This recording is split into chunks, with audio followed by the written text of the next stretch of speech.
عليكم ورحمة الله.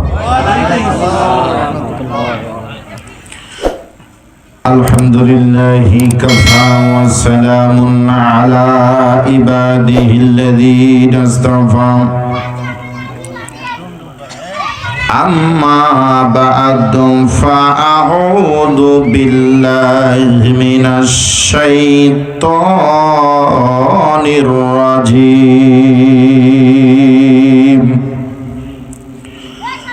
بسم الله الرحمن الرحيم. إن الله وملائكته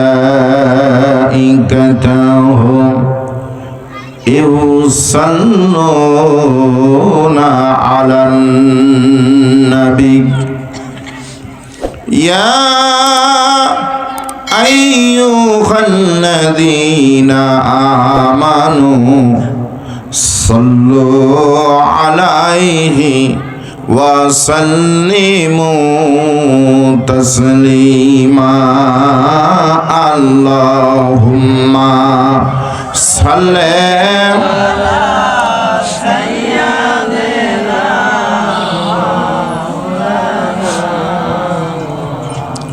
وعلى آل سيدنا مولانا.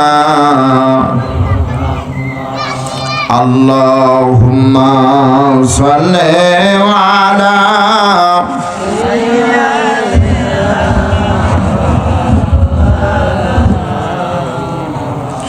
وعلى آل سيدنا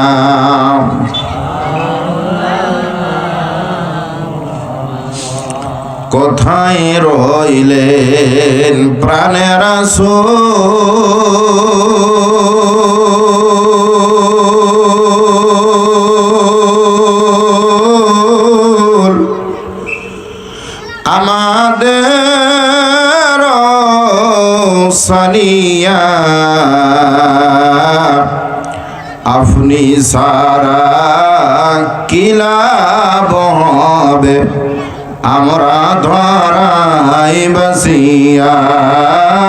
আল্লাহুম্মা সাল্লি আলা সাইয়্যিদিনা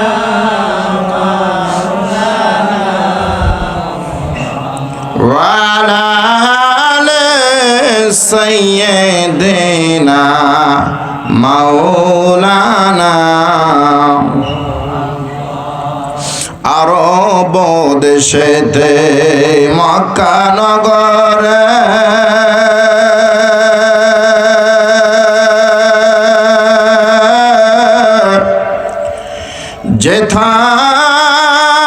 যেথায় মা আমিনার ঘর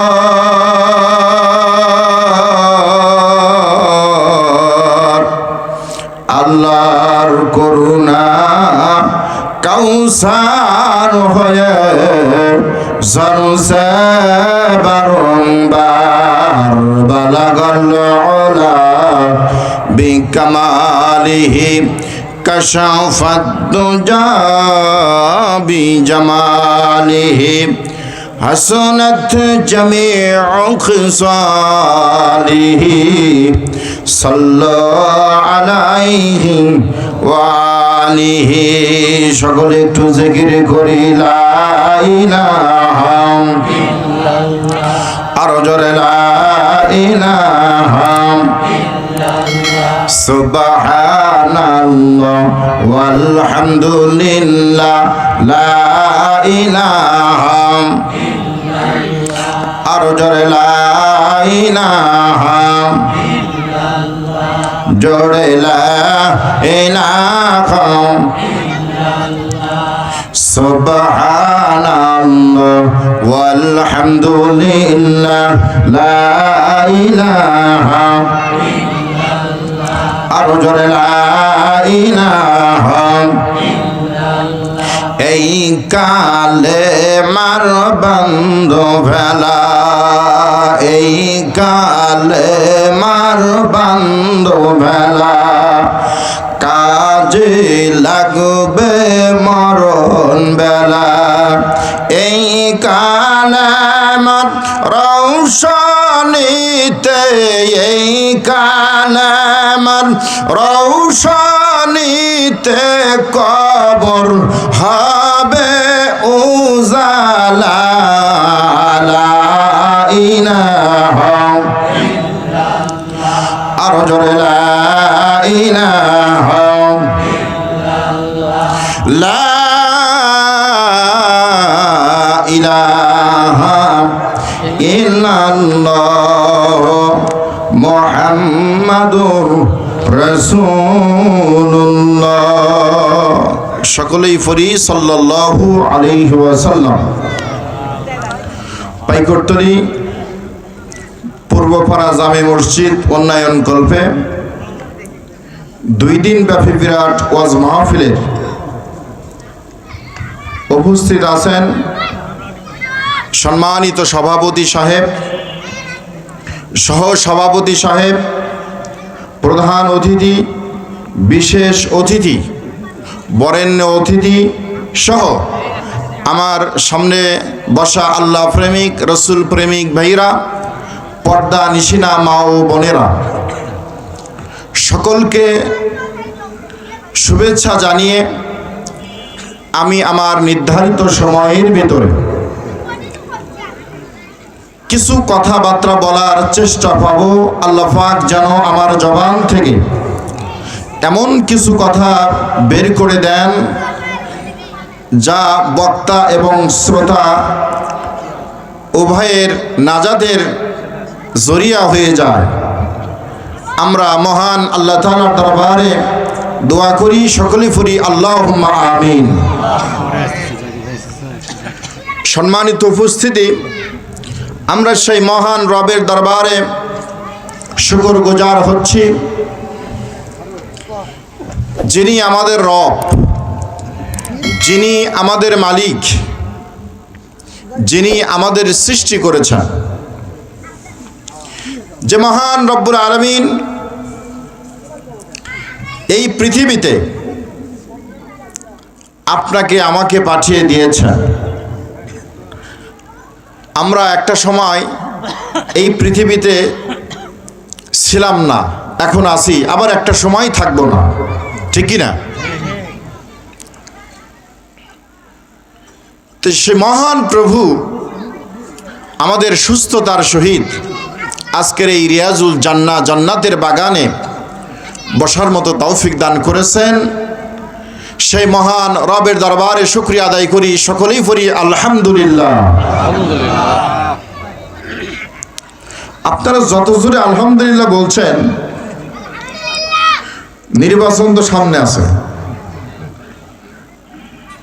একটু মনের বিচার করেন নিজের সাথে নিজে, যে 1 কাপ চা খাওয়ার জন্য লাল চা, চিনি কম, খালি লিকার, আর ধূমপান স্বাস্থ্যের জন্য ক্ষতিকর, এক প্যাকেট সিগারেট অথবা বিড়ি খাওয়ার জন্যে আমরা একজন মানুষ অমুক নেতার চরিত্র ফুলের মতো পবিত্র, আসলে ফুলের মতো পবিত্র কিনা আপনারা সবাই ভালো জানেন।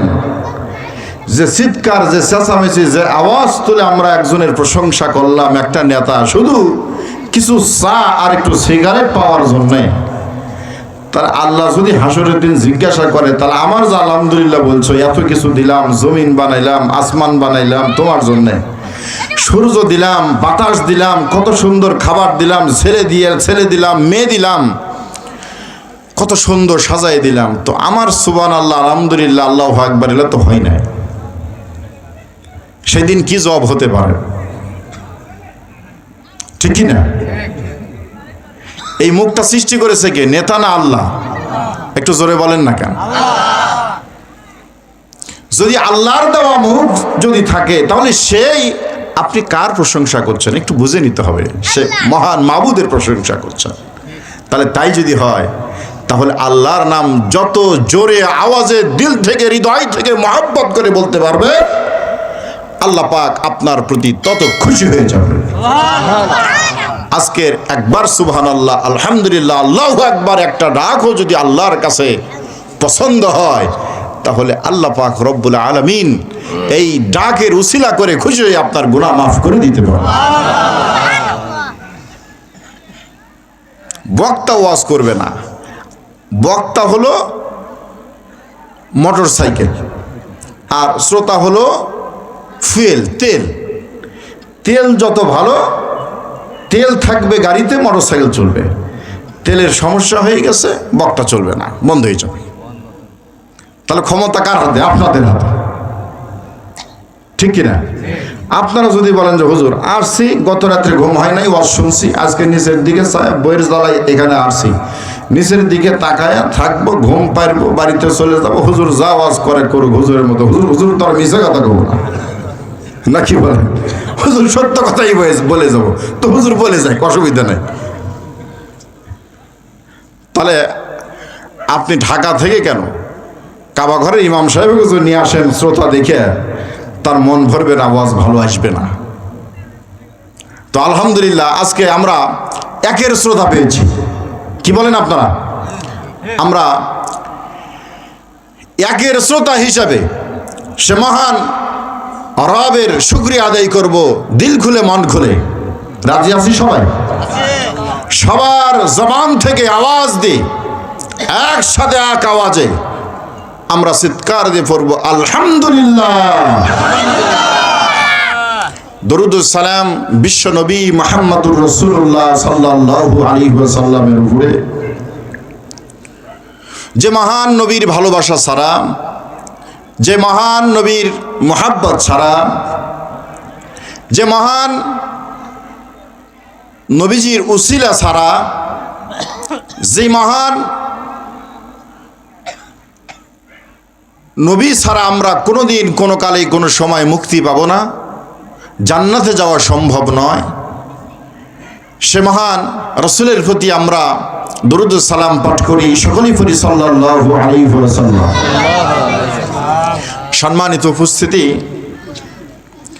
আমরা এখানে যারা আছি সবাই মুসলমান। কোনো হিন্দু কি আছি ভাই? সবাই মুসলমান। কারা কারা মুসলমান? দু হাত তুলে দেখান তো দেখি। লিল্লাহে তাকবীর। আলহামদুলিল্লাহ। মাঝে মাঝে হাত উঠাবেন। আপনারা ঘুমাইছেন না জাগ্রত হয়ে আছেন, একটু চেক করা দরকার আছে কি নাই আমার প্রিয় ভাইরা। আল্লাহ রাব্বুল আলামিন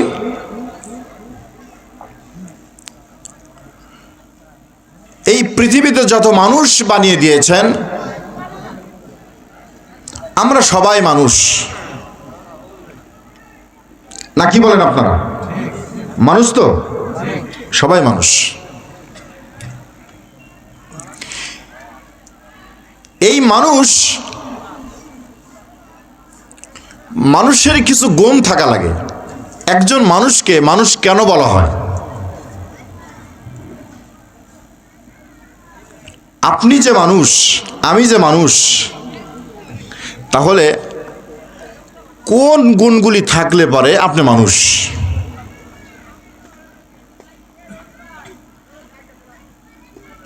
আল্লাহর ওলি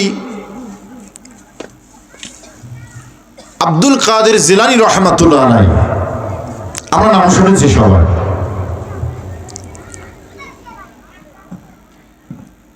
তিনি একদিন বসা আছেন। আমরা যে মানুষ, আল্লাহ কোরআনে বলছেন লাকাদ খালাকনাল ইনসানা ফি আহসানি তাকওয়িম, আমি মানুষকে সৃষ্টির সেরা করে, মানে পৃথিবীতে যত মাখলুক আছে, যত সৃষ্টি রয়েছে, সমস্ত সৃষ্টি থেকে আমি মানুষকে শ্রেষ্ঠ জীব হিসেবে, শ্রেষ্ঠ হিসাবে, এর থেকে ভালো সৃষ্টি আর আমার আসমান আর জমিনে কোথাও নাই, আমি সৃষ্টি করেছি। সুবহানাল্লাহ। আল্লাহ এটা কোরআনে বলছেন। অন্য আয়াতে আল্লাহ তাআলা বলেন উলাইকা হুমুল আনআম বাল হুম আযাল, এই শ্রেষ্ঠ মানুষদের মধ্য থেকে এক শ্রেণীর মানুষ আছে যে সমস্ত মানুষগুলি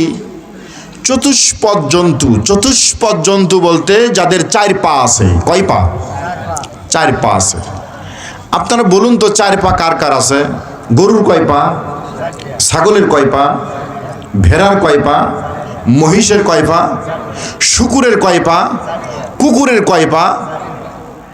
এইরকম পৃথিবীতে যত 4 পায়া জন্তু আছে, আল্লাহ তাআলা কোরআনে বলছেন এই আশরাফুল মাখলুকাত, শ্রেষ্ঠ মাখলুক, শ্রেষ্ঠ জীব আমি বানাইছি, এর ভিতর থেকে কিছু মানুষ আছে যারা ওই 4 পায়া সমস্ত জন্তুদের চাইতে খারাপ, নিকৃষ্ট।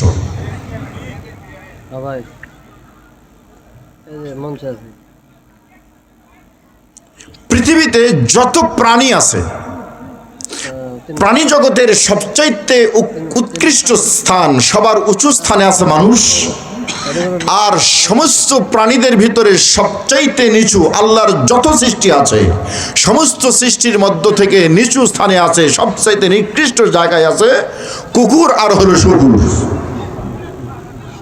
কি বললাম বাবা? শুকুর। শুকুর, শুয়োর চেনেন না? এটা শুকুর। তাহলে সবচাইতে উৎকৃষ্ট কে? একটু জোরে বলেন, আমার কথা বুঝতে হবে বাবা। মানুষ। আর সবচাইতে নিকৃষ্ট হলো কুকুর আর শুকুর। আল্লাহ তাআলা বলছেন কিছু মানুষ আছে এটা উল্টা হয়ে যাবে, ওই কুকুরের থেকেও নিকৃষ্ট হয়ে যাবে। এমন কোনো মাখলুক নাই যার থেকে সে আর নিকৃষ্ট না। এত খারাপ, এত জঘন্য মানুষ আমার মাখলুকের মধ্যে, আমার বান্দাদের ভিতরে আছে। আজকে আপনাদের মধ্যে পরিষ্কার করে দিতে চাই যে আমরা যারা আছি, আমরা যে আল্লাহ তাআলা উৎকৃষ্ট মানুষ হিসেবে আমাদেরকে বানাইলেন, একজন মানুষ কখন নিকৃষ্ট হয়ে যায় আপনাদের কি খারাপ লাগতেছে? আপনার মনে বেজার হয়ে যাচ্ছে? যারা আসবেন খুব বুঝে শুনে আসবেন। 1 নম্বর 2 নম্বর সেরে খাওয়া দাওয়া করে আসবেন। অর্ধেক ওয়াজ শুনলে ওয়াজ বুঝে আসবে না, ঠিক কি না? ওয়াজ ফুল শুনতে হবে। প্রিয় ভাইরা আমার, বলুন আমি কি বলছি এতক্ষণ? নিকৃষ্ট প্রাণীকে শুকুর আর হলো কুকুর, আর সবচাইতে ভালো প্রাণীকে মানুষ। এই মানুষটাই আবার কুকুরের থেকে নিকৃষ্ট হয়ে যায়। কখন হয়, কেমনে হয়?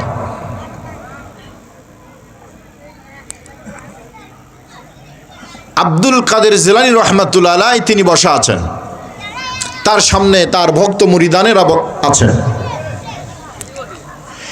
এক ইহুদি এসে আব্দুল কাদের জিলানী রহমাতুল্লাহ আলাইহিকে প্রশ্ন করছেন যে হে আব্দুল কাদের জিলানী রহমাতুল্লাহ আলাইহি,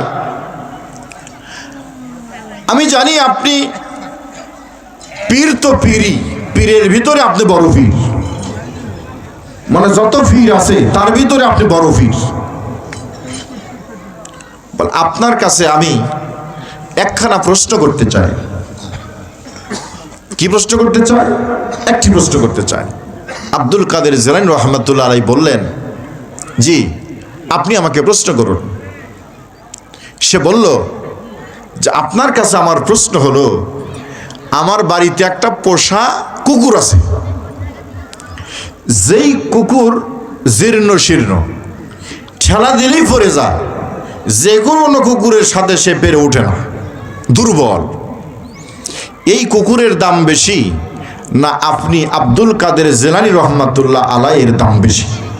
প্রশ্ন আমার এইটা।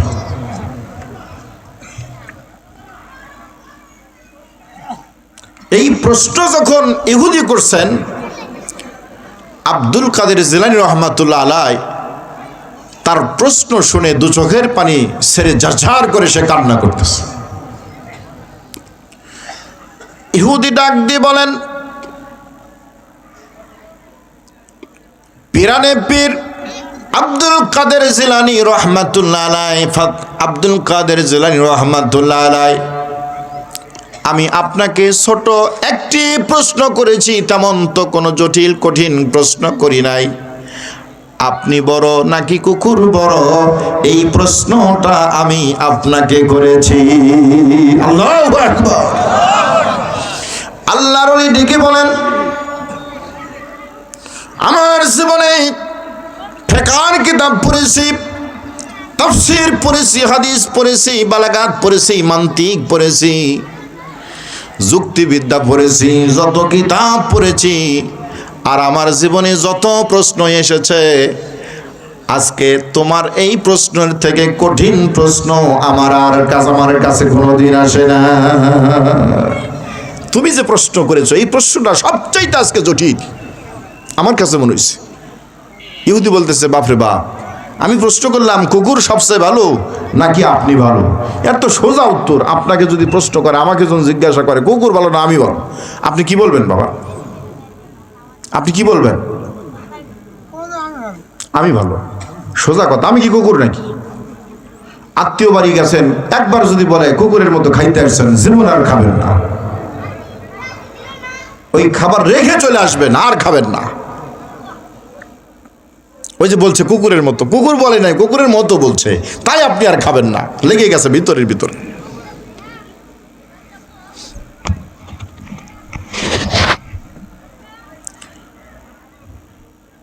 যখন লেগে গেছে, কিন্তু আল্লাহর ওলি তার প্রশ্ন শুনে সে বারবার করে কান্না করতেছে। ইহুদি ডাক দিয়ে বলতেছেন, আপনি কেন বারবার করে কান্না করেন? কান্নার কারণ আমাকে বলে দেন, আমাকে জানিয়ে দেন। আল্লাহর ওলি বলতেছেন, তুমি যে প্রশ্ন করেছ, এই প্রশ্নের জবাব এই জমিনের ভিতরে কোনোদিন আমার জীবিত অবস্থায় দেওয়া সম্ভব না। কেন দেওয়া সম্ভব না? বলে কারণ হলো, আজকে মানুষ আমাকে পৃথিবীর মধ্যে শ্রেষ্ঠ আলেম বলে মনে করে, শ্রেষ্ঠ বুজুর্গ বলে মনে করে। আমি যখন দুনিয়া থেকে চলে যাব, কবরের ভিতরে যখন আমাকে নামিয়ে দেওয়া হবে, ওই কবরের ভিতরে দুইজন ফেরেশতা আসবে। দুইজন ফেরেশতা এসে আমাকে প্রশ্ন করবে, তিনটি প্রশ্ন করবে, মান রব্বুকা, মান দীনুকা, মান নাবিয়ুকা। যদি আমি এই তিনটি প্রশ্নের উত্তর আমি দিতে না পারি, তাহলে ওই দিন কবরখানা আমার জাহান্নামের টুকরা হয়ে যাবে, আমাকে জাহান্নামে নিক্ষেপ করা হবে। কিন্তু আর যদি আমি ঈমান নিয়ে দুনিয়া থেকে কবরের ভিতরে যেতে পারি, আর ওই তিনটি প্রশ্নের উত্তর যদি সঠিকভাবে দিতে পারি, তাহলে আমি সেই দিন আল্লাহ পাক আমার কবরখানা জান্নাতের টুকরা বানিয়ে দিবে। আর যদি আমি উত্তর দিতে পারি, আমাকে জান্নাতের মধ্যে নিক্ষেপ করবে। কিন্তু ওই কুকুর কোনোদিন কবরের ভিতরে যাবে না। কুকুরকে কোনোদিন মান রব্বুকা, মান দীনুকা, মান নাবিয়ুকা প্রশ্ন করা হবে না। কুকুর মরে গেলে হাসরের মাঠে যত প্রাণী আছে সমস্ত প্রাণীদেরকে তোলা হবে। সমস্ত প্রাণীদেরকে তুলে হাসরের মাঠে উঠে তাদের বিচার করা হবে। তাফসীরের কিতাবের ভিতরে এসেছে, একটি গরু যদি আর একটা গরুকে গুতা মারে, দুনিয়াতে মারে না ভাই, গুতা মারছে, তাহলে আল্লাহ বলবে তুই আর একটা গুতা মার। হাসরের দিন গরু ছাগলের বিচার, এক ছাগল আর এক ছাগলকে মারছে, বলবে এই ছাগল তোকে মারছিল, বলে হ্যাঁ, তুই আবার মার, ওকে মারবে। এইবার তুই ও গুতে মারছিল, বলে হ্যাঁ, তুই আবার মার। মারার পরে ফয়সালা হয়ে গেল, বিচার হয়ে গেল। আল্লাহ বলবে তোরা মাটি হয়ে যা। কি হয়ে যা? মাটি হয়ে যা। তখন ওরা মাটি হয়ে যাবে, জান্নাতেও যাবে না, জাহান্নামে যাবে না, তারা মাটি হয়ে যাবে। এই দৃশ্য কাফেররা দেখবে, দেখে তারা বলবে ইয়া লাইতানি কুনতু তুরাবা, হে আল্লাহ, যদি তুমি আমাকে এইরকম এই মানুষ না বানাইয়া দুনিয়াতে যদি কুকুর বানায় দিতা, তাহলে আজকে মাটি হয়ে যেতাম, জাহান্নামে আমাদের যাওয়া লাগতো না। সেদিন কাফেররা এই কথা বলবে। আল্লাহ কোরআনে বলছে, একটু জিকির করি লা ইলাহা। অপারেটর ভাই কোথায় গেল? ভাই অপারেটর ভাই কোথায়?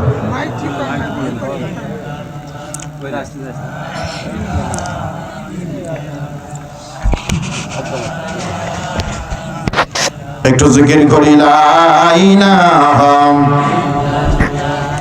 সুবহানাল্লাহ ওয়ালহামদুলিল্লাহ লা ইলাহা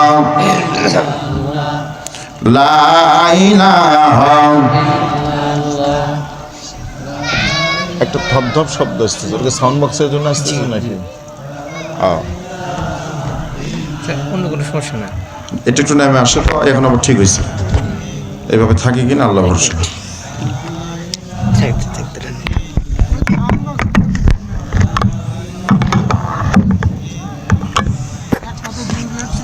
আরো জোরে লা ইলাহা লা ইলাহা ইল্লাল্লাহু মুহাম্মাদুর রাসূলুল্লাহ সাল্লাল্লাহু আলাইহি ওয়াসাল্লাম। পৃথিবীর কোন প্রাণীর বিচার হবে না, বিচার হবে মানুষের। মানুষ যদি সেদিন জান্নাতের মধ্যে যেতে পারে, মানুষ হবে উৎকৃষ্ট, সব চাইতে ভালো। আর মানুষ যদি সেই দিন যদি আটকিয়ে যায়, আল্লাহর ওই সমস্ত ফেরেশতাদের প্রশ্নের জবাব দিতে না পারেন, তখন ওই ব্যক্তিটা আর কখনোই ওই যে কুকুর, ছাগল, বিড়াল যত প্রাণী আছে তাদের থেকে সে নিকৃষ্ট হয়ে যাবে। আল্লাহর ওলি আব্দুল কাদের জিলানী রাহমাতুল্লাহ আলাইহি ডাক দিয়ে বলতেছেন, ওগো ইহুদি, তুমি যে আমাকে প্রশ্ন করেছো, আমি যদি দুনিয়া থেকে মৃত্যুবরণ করি ইমানের সাথে, তাহলে তোমাকে আমি বলতে পারবো আমি তোমার থেকে ভালো। আর যদি আমি তোমার থেকে দুনিয়া থেকে বেঈমান হয়ে মৃত্যুর সময় যদি বদনসিব হয়, আমি দুনিয়া থেকে চিরতরে বিদায় নিয়ে চলে যাই, তাহলে সেই দিন আমি বলতে পারবো আমি আব্দুল কাদের জিলানী ভালো নয়, বরং তুমি কুকুর আমার থেকে অনেক ভালো। আল্লাহু আকবার। আমার প্রিয় ভাইরা, আমরা যারা মানুষ আছি, আমাদের ভিতরে বুক ভরা অহংকার, শুধু অহংকার আর অহংকার। কথা বলেন ঠিক কিনা? নামাজ না পড়লে জাহান্নামে যাবেই, এইরকম নির্দিষ্ট করে ক্লিয়ার করে কোনো কথা নাই। রোজা না রাখলে জাহান্নামে যাবেই, নির্দিষ্ট করে কোনো ক্লিয়ার কথা নাই। যাকাত না দিলে জাহান্নামে যাবেই, নির্দিষ্ট করে কোনো কথা নাই। যদি কোনো ব্যক্তি নামাজ না পড়ে, রোজা না রাখে, হজ না করে, যাকাত না দেয়, আল্লাহর জিকির না করে, আল্লাহ চাইলে তাকে মাফ করেও দিলেও দিতে পারে, আবার ধরলেও তাকে ধরতে পারে। আল্লাহর স্বাধীনতা। এই ব্যাপারে আল্লাহ রাব্বুল আলামিন যে সিদ্ধান্ত নেবে সেই সিদ্ধান্তই চূড়ান্ত। কিন্তু আল্লাহ রাব্বুল আলামিন কিছু জিনিসের ব্যাপারে আপোষ করেন না, কিছু জিনিসের ব্যাপারে আল্লাহ তাআলা মাফ করবেন না। এই মাফ না করা যত গুনাহ আছে, তার ভিতরে একটা গুনাহ নাম হলো শিরকের গুনাহ। জোরে বলেন কি গুনাহ? একটা গুনার নাম হলো শিরকের গুনাহ, আর একটা গুনার নাম হলো অহংকার, আর একটা গুনার নাম হলো হিংসা। আর পৃথিবীর যত আমল আল্লাহ পাক আমাদেরকে দিয়েছেন সবকিছু দৃশ্যমান, প্রায় দেখা যায়। আপনি জিকির করতেছেন, কান্না নাড়িয়ে আপনি জিকির করতেছেন, বোঝা যায়। দান করতেছেন, বোঝা যায়। নামাজ পড়তেছেন, মানুষ মুসল্লি বলতেছে, বোঝা যায়। আপনি যাকাত, আপনি হজ করতেছেন, এবার বিমানে চলে গেছেন, এলাকার সব মানুষ জানে। সব কিছুর হিসাব আছে কি নাই? কিন্তু আপনার মনের ভিতরে অহংকার আছে, আপনার মনের ভিতরে হিংসা আছে। এই ব্যাপারটা কিন্তু এটা দেখার মতো কোনো উপায়, একটু জোরে বলেন, আছে কি ভাই? আল্লাহ রাসূল বলেন, কোন ব্যক্তি যদি সরিষা পরিমাণ, এক দানা পরিমাণ যদি কোনো ব্যক্তি অহংকার করে, আল্লাহ রাব্বুল আলামিন ওই ব্যক্তিকে কোনোদিন কখনোই জান্নাত দেবে না। এক সরিষা পরিমাণ অহংকার নিয়ে যদি কেউ মৃত্যুবরণ করে, আল্লাহ তাআলা তাকে কি দিবে না? একটু জোরে বলেন না কেন ভাই? জান্নাত দেবে না যদি অহংকার করে এক সরিষা পরিমাণ। এখন নিজেকে জিজ্ঞাসা করি, আমরা অহংকার আমাদের আছে কি না? এখন প্রশ্ন, অহংকার কি জিনিস? হিংসা কি জিনিস? আমরা হিংসা জানি, অহংকার জানি, এই যে শুনে আসতেছি, কিন্তু কি জিনিস একজন মুসলমানকে জিজ্ঞাসা করলে আর উত্তর দেওয়া বড় কঠিন, উত্তর পাওয়া বড় কঠিন। আপনাদের ভিতরে এমন কি কেউ আছেন সামনে থেকে বলতে পারেন যে হিংসা কি জিনিস? আসুন, আপনার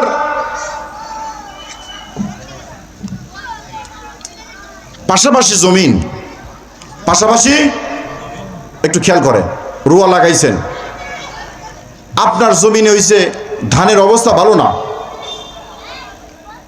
ধরেন 1 বিঘাতে 5 মণ ধান হবে, অবস্থা খুবই খারাপ।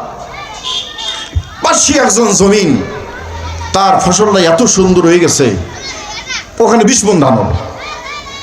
আপনার মনে কি বলে? যদি আপনি খুশি হতে পারেন তাহলে আপনার ভিতরে অহংকার নাই, হিংসা নাই, তাহলে আপনার ভিতরে হিংসা নাই। সুবহানাল্লাহ বলেন, কি নাই? একটু জোরে বলেন, একটু জোরে বলেন। আপনার মেয়ের বিয়ে হয়েছে একটা গরিব ঘরে, আপনার প্রতিবেশীর একজনের বিয়ে হয়েছে একটা সরকারি ভালো চাকরিওয়ালার সাথে। এই কথা শোনার পরে আপনার মনের ভিতরে যদি আপনি খুশি হন তাহলে আলহামদুলিল্লাহ, আপনার মনের ভিতরে হিংসা নাই। আর যদি মনে মনে, মুখে আপনি যাই বলেন সেই কথা ধর্তব্য না, যদি মনে মনে যদি আপনি মানে কষ্ট পান আর মুখে যদি বলেন যাক আলহামদুলিল্লাহ খুব ভালো হয়েছে, আমি খুব খুশি হয়েছি, কিন্তু আল্লাহ নেবে মুখেরটা না, অন্তরেরটা। এখন আপনারা বলেন, আপনার মেয়ের ভালো বিবাহ হয় নাই, আপনার ছেলের ভালো বিবাহ হয় নাই, আপনার ফসল ভালো হয় নাই, আপনার শত্রু গতকালকে মারামারি হয়েছে ধরে নেন, হঠাৎ করে রাতের বেলা 1 লক্ষ টাকা দামের একটা গাভী ছিল শত্রুর, গাভী চিৎপাটাং হয়ে পড়ে মরে গেছে। সকালবেলা আপনি খুশি না বেজার? দিন থেকে বলেন, যেটা বাস্তব সেটা বলেন, খুশি না বেজার? কেন খুশি? আর মুখে যে আপনি রোল করবেন কি, হায় হায় হায় আল্লাহ এই বিপদের মধ্যে কিছু নাই, এই সেই হাবি যাবি, এই তার এই গরুটা নিয়ে গেল, আহ কি কথা, এটা তার অন্তরের কথা না, এটা তার মুখের কথা, কিন্তু অন্তরের ভিতরে সে খুশি হচ্ছে। বাবা আছে কি নাই? আছে কি নাই? আমার প্রিয় ভাইরা, হাসরের মাঠে অনেক ব্যক্তি তাহাজ্জুদ নিয়ে, নামাজ নিয়ে, রোজা নিয়ে, হজ নিয়ে, যাকাত নিয়ে, তাসবিহ তাহলিল নিয়ে, কোরআন তেলাওয়াত নিয়ে, দান সদকা নিয়ে আল্লাহর দরবারে উত্থিত হবে। আল্লাহ পাক বলবে তুমি জাহান্নামের ভিতরে চলে যাও। বান্দা বলবে আল্লাহ তাহাজ্জুদ জীবনে ছাড়ি নাই, 5 ওয়াক্ত নামাজ কোনোদিন কাজা করি নাই, কোরআন তেলাওয়াত কোনোদিন আমি ছাড়ি নাই, ইশরাক নামাজ, আওয়াবিন নামাজ, শাস্তের নামাজ কোনোদিন আমি তো ছাড়ি নাই। জবান দিয়ে সদা সর্বদা আমি জিকির করেছি, আর আমার জীবনে কোনোদিন আমি মিথ্যা কথা বলি নাই। আমি আল্লাহ তোমার জান্নাতে আমি যদি না যাই তুমি কাকে দিবা? আল্লাহ বলবেন তোমার আমল নামার খাতা তো শূন্য, আমল নামাই কোনো সব নাই। বান্দা বলবে সারা জীবন আমল করেছে, কেন আমার সব থাকবে না? প্রশ্ন করি, উত্তর জানতে চায়। আল্লাহ পাক রব্বুল আলামিন বলবেন, আল্লাহ রাসূল হাদিসের ভিতরে বলেন, এক শ্রেণীর ব্যক্তি আমল নিয়ে চলে যাবে, কিন্তু দুনিয়াতে তারা হিংসা করার কারণে অপর মুসলমানের সাথে, গরুর সাথে কেউ হিংসা করে না, ছাগলের সাথে হিংসা করে না, হিংসা হয় মানুষে মানুষে। হিংসা হয় কার সাথে? একটু জোরে বলেন, মানুষে মানুষে মানুষে মানুষে মানুষে হিংসা হয়। এই আমলদার বান্দা হাসরের মাঠে যখন একত্রিত হয়ে যাবে, এক জায়গায় হয়ে যাবে, আল্লাহ পাক রব্বুল আলামিন বলবেন আমল নাই, বলবে এত আমল করেছি কোথায় গেল? আল্লাহ বলবেন তোমার ওই আমলের, তোমার এত আমল ছিল না? বলে না, ছিল। ওই আমলের ভিতরে এই হিংসা নামক যে অপরাধটা, গুনাহটা তুমি করেছো, এই হিংসাটা এমন একটা গুনাহ, এই হিংসাটা শুধু সে গুনাহই না, সে সবগুলি খেয়ে ফেলে।